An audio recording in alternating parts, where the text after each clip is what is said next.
Hey guys, there's a really interesting article that was just posted on WordPress, and I'm going to go ahead and just read it to you, and I'll give my opinion here and there throughout.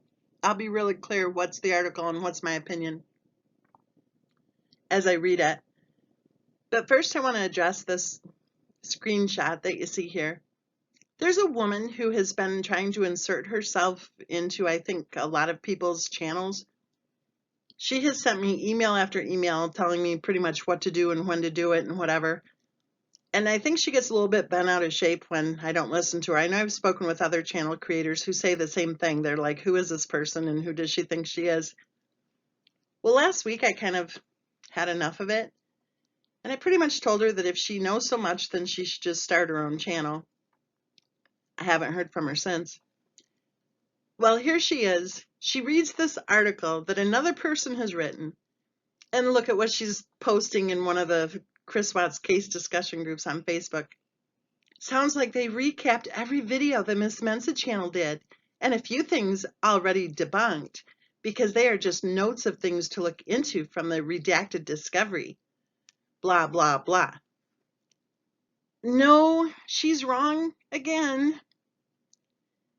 The person who wrote this article is actually one of our top researchers. I can send her a message or call her quick and say, hey, do you know where that photo is of the baby with the red feet, the really bad photo where the feet look like they've been scorched? Man, within 1 minute, she's sending it to me. She knows where everything is. She knows like every detail of this case.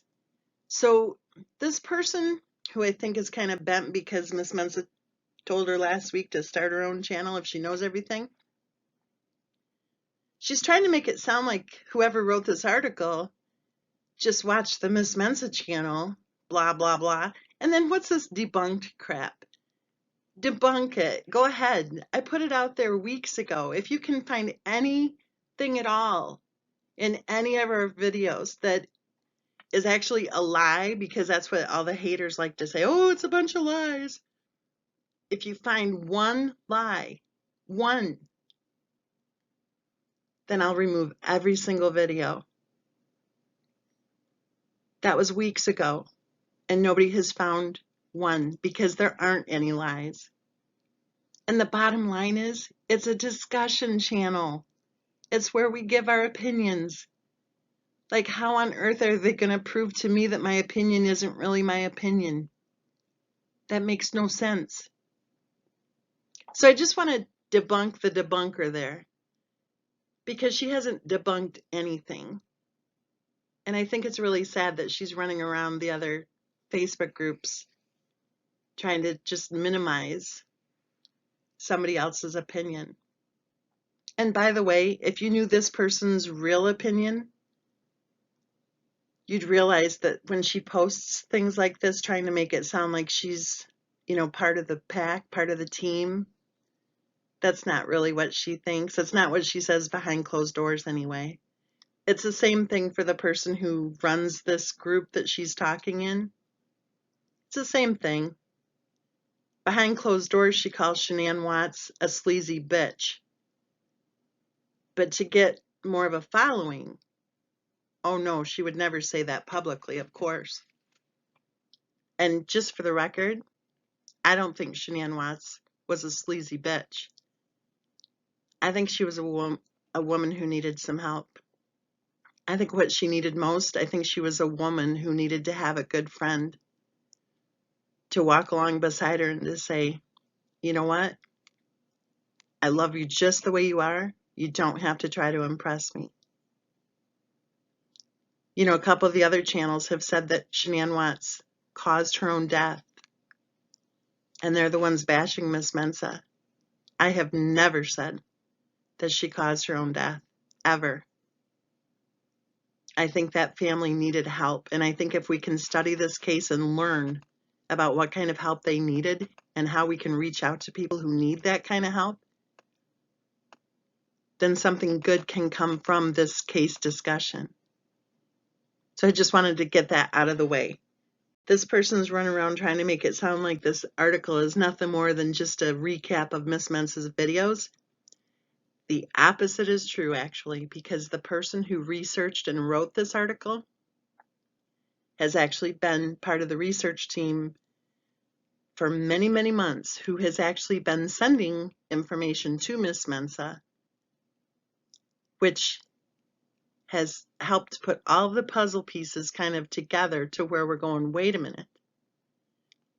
Maybe Christopher Watts was actually telling the truth when he said that he killed his wife after she murdered their daughters.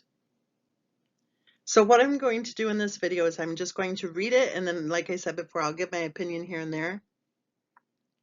The article is titled The Curious Case of Christopher Watts, and the author has chosen to use her initials.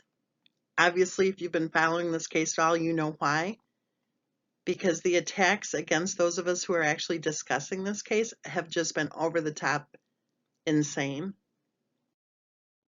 The Curious Case of the Watts Family, dated May 22nd, 2019. Since August 13 of 2018, the Watts case out of Weld County, Colorado, has held the attention of thousands of people across the world. From the very beginning, this horrific tragedy was different and unique in its own regard for numerous reasons we can list out at a later time. As days went by, that then turned into weeks, then months, and the case just got more intriguing and quite turbulent. Lots of highs, lows, discussions, analyzing, researching, and investigating.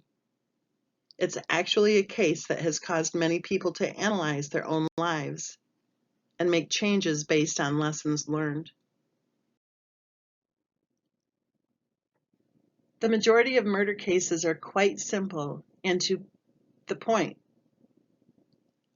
Motives are pretty clear. Everything is appearing as it's been laid out by law enforcement, and the evidence is lining up to tell the story.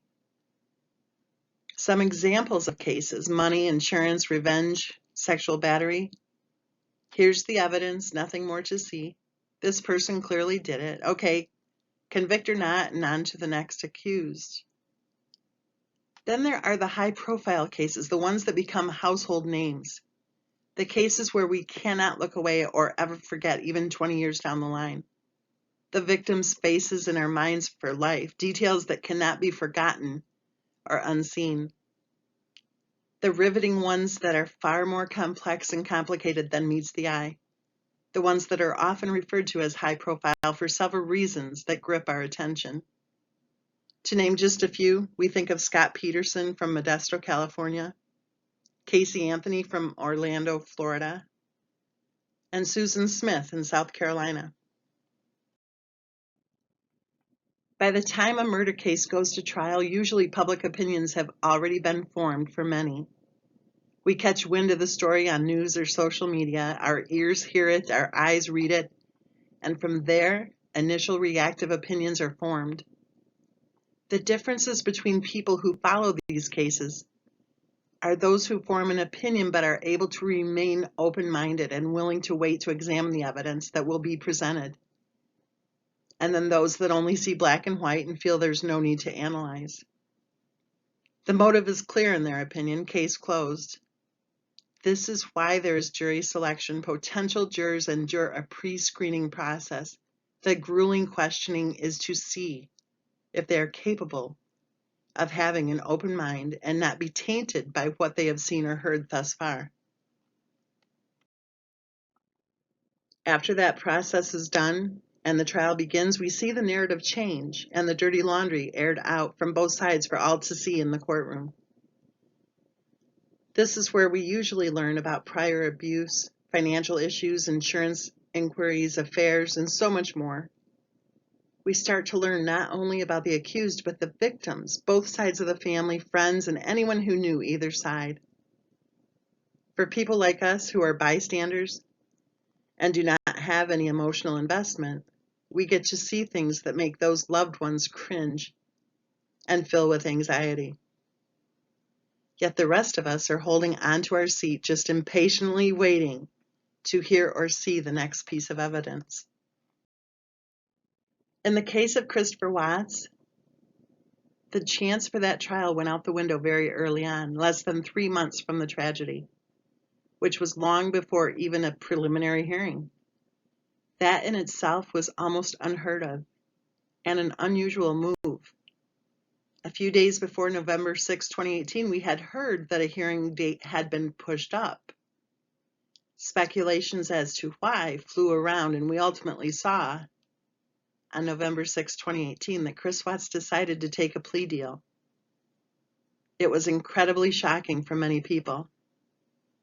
For the family and friends of Shanann Watts, a sense of relief, I am sure. But for a lot of the public, it was a sudden disappointment that came completely unexpected by so many of us. There will be many who will try to deny it. But if you follow true crime cases, then you typically are wanting to see and hear it all. Having no trial to look forward to meant the loss of all the inside and intricate details surrounding the case and the individuals involved. So many questions were left unanswered.